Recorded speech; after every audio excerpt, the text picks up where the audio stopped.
Hey guys, welcome back. In today's video, we're going to go over our 2-year long-term Toyota Tundra review. So in the last 2 years, we've put on over 30,000 miles of overlanding and off-roading over 16 states and a crazy amount of modifications. And we're going to go over what we like, what we don't like, the mods we got right, the mods we completely failed on, and then we're going to discuss what we would have done differently if we could do it again. Here we go.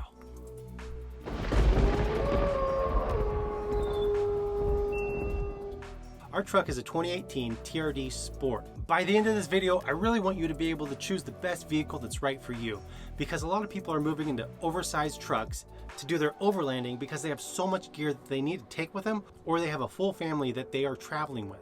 And when you have a full family, you need more gear. Let's talk about what we can't stand about this truck. Ooh yeah, it came with an upgraded hood scoop that's super sweet, but does absolutely nothing. Why? Why doesn't a hood scoop do anything? What's up with that? That's terrible. I wanted a hood scoop. It looked super sick. And then when I opened the hood and was like, it doesn't do anything. What a waste. I don't know what's up with that, but Toyota, if you're gonna put a hood scoop on something, make sure it works, because vehicles are about function, right? The next thing up on the list of stuff I can't actually stand about the truck itself is that it didn't come with an option for a rear locker or a front locker. It's mind-boggling to me that we're selling a truck now that doesn't have a locker as an option. Every other truck manufacturer out there puts a locker as an option. You know, even in your Toyota Tacoma, it has a locker as an option. Why don't we have lockers as an option in a Tundra? Give me an option to have a locker, because I want a locker. I put lockers in this truck less than a year after we bought it. They really help you out in tricky situations, get over and through obstacles, especially when you got the cattywampus and one wheel is on the ground and the other one's off and front to back. Lockers are huge, they're extremely helpful, and why don't we just watch a video about why lockers are so important? It's right here. Fade away to Locker City, float down on Lockers stream. Have a Lockers picnic with a Lockers sack lunch and double ARB front and rear lockers soup. Why, thank you very much. Anyway, yes, you see how important lockers really are, especially when we start off-roading a little more aggressively and we take our overlanding to the next step and we want to reach that next destination of which we couldn't actually reach unless we had a winch or lockers. The next thing that I can't actually stand, and this is probably not a Toyota thing, but it kind of covers everybody's thing, is that I can build a Tundra better than a TRD Pro for less than $10,000. So the fact that I'm paying you an extra 10 grand for a fancy sticker and some upgraded suspension that's not really much of an upgrade is absolutely ridiculous. And then skip all the TRD Pro stuff, because if you really want suspension, that's great stuff. It can be done for far less than the $10,000 price tag they put on the Pro. The next thing that really burns me up is that the Tundra is not an international truck. That means there's no other frame option besides the current frame that they sell in the United States. Whereas if you look at a Tacoma, the Hilux is the other version, or the Land Cruiser is the version of the Sequoia, right? And so what I'm getting at is that Toyota uses a different frame for the Hilux and uses a different frame for the Land Cruiser. The Hilux is built to be beat on every day, just throttle hammered down, 100%. It's not gonna break. Make that for us in a Tundra. Make that for us in a Tacoma. Make something for us that's more stout, that can take more abuse and be hammered down on all the time. With the modifications that we did to our Tundra, we actually had to upgrade the framing, we had to put in bracing, and we had to add our own shock towers and a bunch of other stuff to actually make the Tundra carry the weight that we currently have. Whereas if we had a Hilux version of a Tundra here in America, it would basically be a 3/4 ton truck on a 1/2 ton truck frame, which I really feel there's a market for here in the States. Let me know in the comments below if you feel the same as I do. The last thing that I really can't stop thinking about every time I get in the back seat for something is that there's no under-seat storage, and there's some kind of piece of foam under the carpet in the back seat that makes a ramp that makes them like 1.5 inches of room between the back seat and the floor. But if you pull that back, you'll see this foam stuff there, and it's like, why is there this foam there? This is ridiculous. It's absolutely insane that you would put foam under a seat so you'd reduce the amount of storage space inside of the truck. get with the times. Ford is doing it, Dodge is doing it, Nissan is doing it, Chevy's doing it. They all have no foam back there. So Toyota, if you're listening, on the next reboot, make underseat storage in the back better. So there you go. So let's move on to something more positive. Yes, that's a great idea. So let's talk about the things that we do love with the Tundra. I love the 5.7 motor, and I love the 38-gallon gas tank. So yeah, it does consume a lot of fuel to run this truck, especially the way we have it set up. We're usually averaging around 10.5 miles per gallon, which leaves a little more to be desired in the fuel capacity size. But for the average user out there, a 38-gallon tank is more than sufficient. Prior to upgrading the truck itself, we'd get about 460 miles per tank, which is really not too bad at all.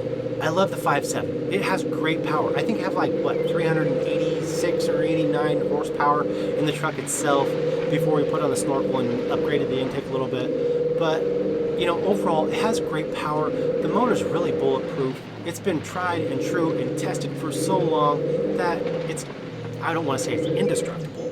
It's such a great motor, and it's really been put through its paces to where you know that you can really hammer down on the motor and you're just not going to blow it out. And it's a really simple design, and so maintenance is really easy. The next thing that I just love about the truck, and it's something my kids love and my wife loves, we all just love it, is that there's a ton of legroom in the back seats. There's a ton of legroom up front. It's just a really spacious cab, and at the time in 2018, we thought it was the most spacious cab out of all the other brands. Another thing that I really can't get enough about, and something I just totally love about the truck, is that it's a really simplistic design, right? There's not a bunch of buttons and electronics to fail on you. It's just so simple, and I love that about the Tundra. It makes working on this truck as an owner a lot more simple than the Dodge Ram that I used to own. In the first year of owning my 2016 Dodge Ram 2500 with the Cummins, I had 7 recalls. And that was insane to me. Whereas on the Toyota, I think I've had about 3 recalls so far, and the biggest one being the fuel pump. And apparently that's just supposed to explode on you at some point and kill everybody within a 30-mile radius, so go fix your fuel pump, obviously.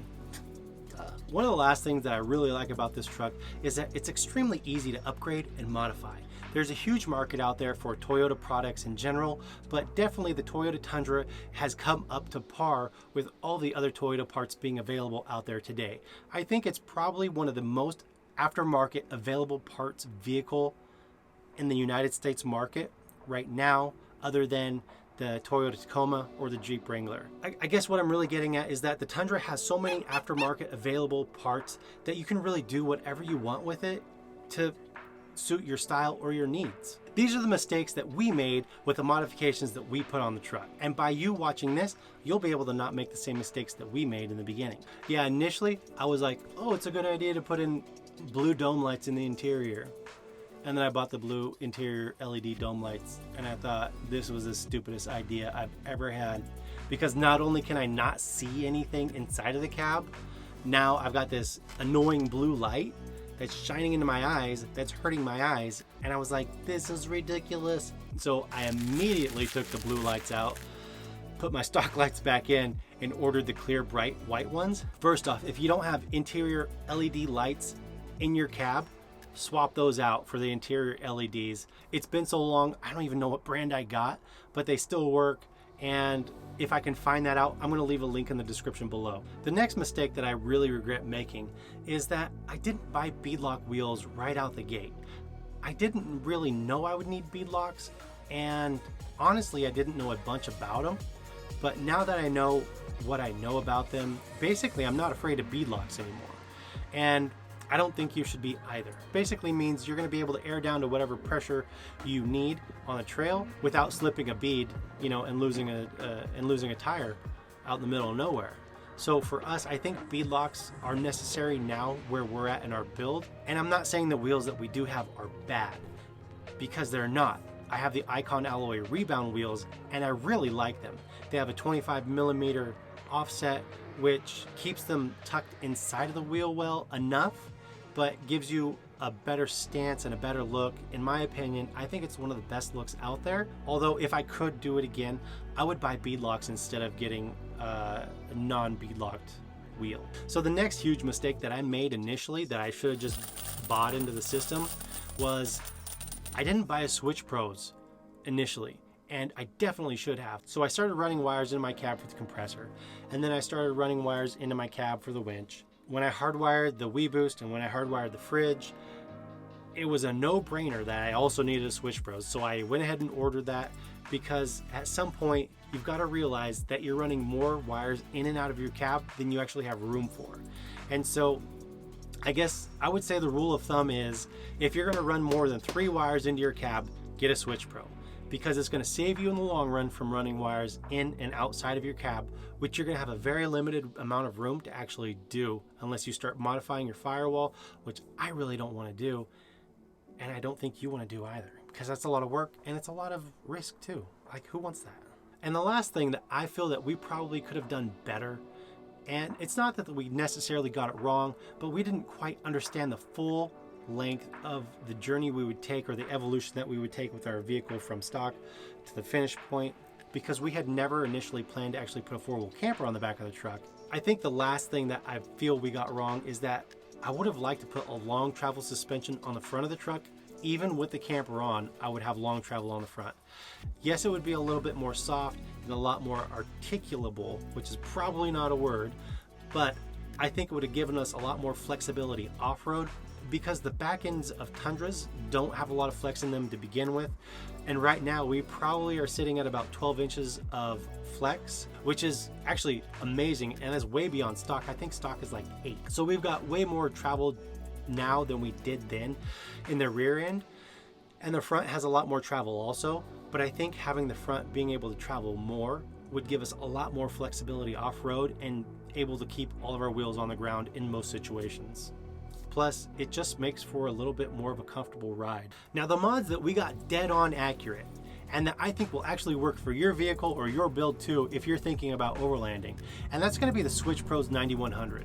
Like I said, I think the rule is about 3. If you're going to run more than 3 wires, or you're going to have more than 3 lights, or you're going to have more than 3 somethings, you can run 1 harness into the cab from the Switch Pros, and then everything else gets wired under the hood, and it's infinitely easier. There's a Bluetooth capability if you're into that kind of stuff, and then the Switch Pros button module itself is extremely easy to use, and so we found it's extremely valuable. Plus, you have different amperage ratings depending on which one you put it into, and the whole programmability of the Switch Pros 9100 is immense. The next mod that we nailed spot on is putting front and rear lockers in the truck and then re-gearing it. So we knew we were going to run 37s in the truck. When you go ahead and up your tire size, it's so beneficial to re-gear, because you're going to regain all that power that you had from your stock gearing with your larger tires, and that means easier on your transmission, easier on your drivetrain as a whole, and your truck is just going to last longer. I think the front and rear lockers are really a key to this longer wheelbase truck and platform as a whole, and that's something that I would continue on with the next vehicle that I purchase, and I think they're extremely invaluable to off-road adventures and getting to the destination safely, effectively, and efficiently the first time.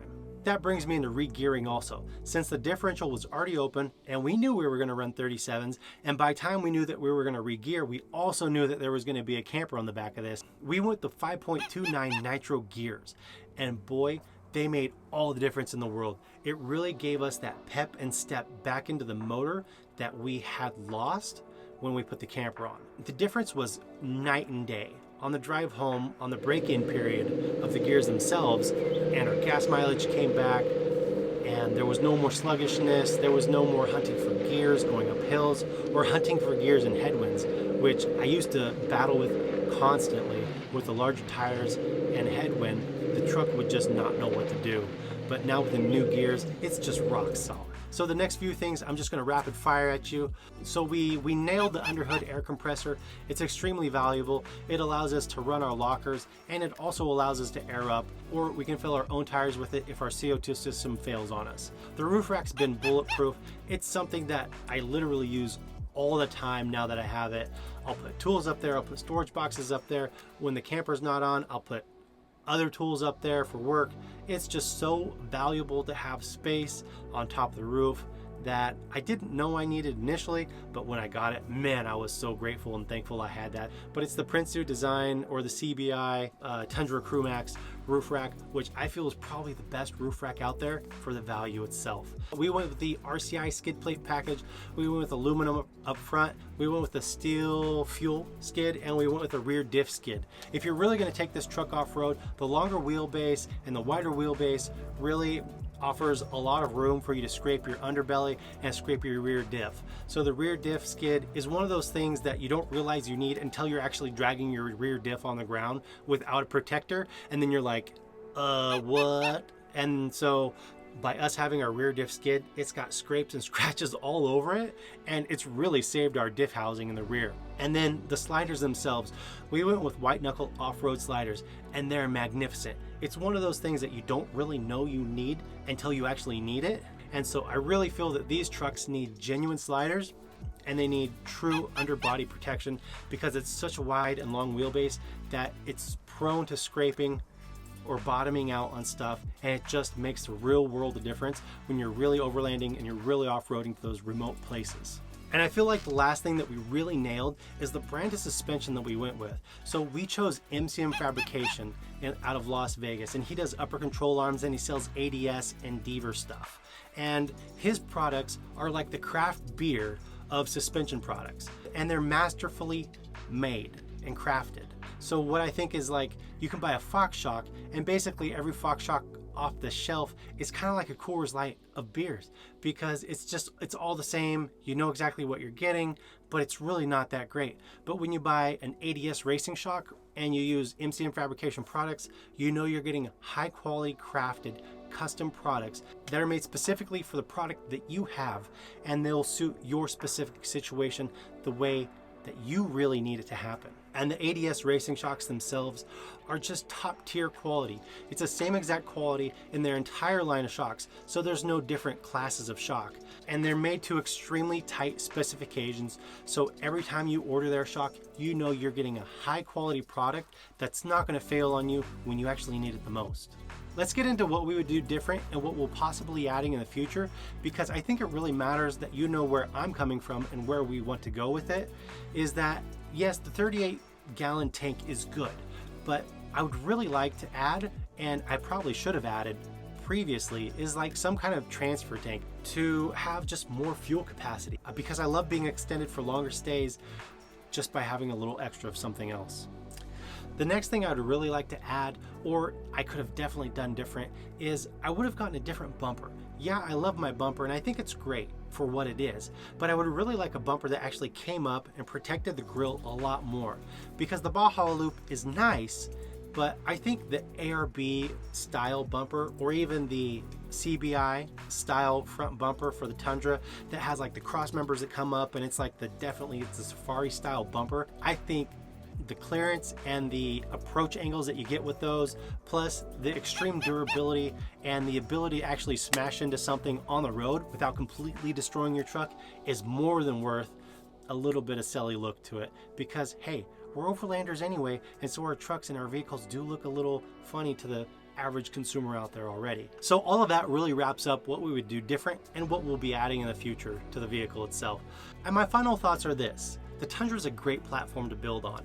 Yeah, there's a few things that need some work, and we've already discussed being able to build a Pro model cheaper than you can actually buy it for. Finally, the Tundra has been a really great truck for us as a family. It's definitely accomplished more than what we had ever given it credit for, and it continues to impress us off-road. The four-wheel drive system itself seems to be bulletproof and rock solid, especially with the lockers and the gears. I'm able just to point the truck at whatever, and it just does it. And I'd really love to see the next version of the Tundra upgraded with the things that we talked about today, because I think it'd be valuable to you and me. I hope you guys enjoyed this 2-year long-term review. I'll holler at you later.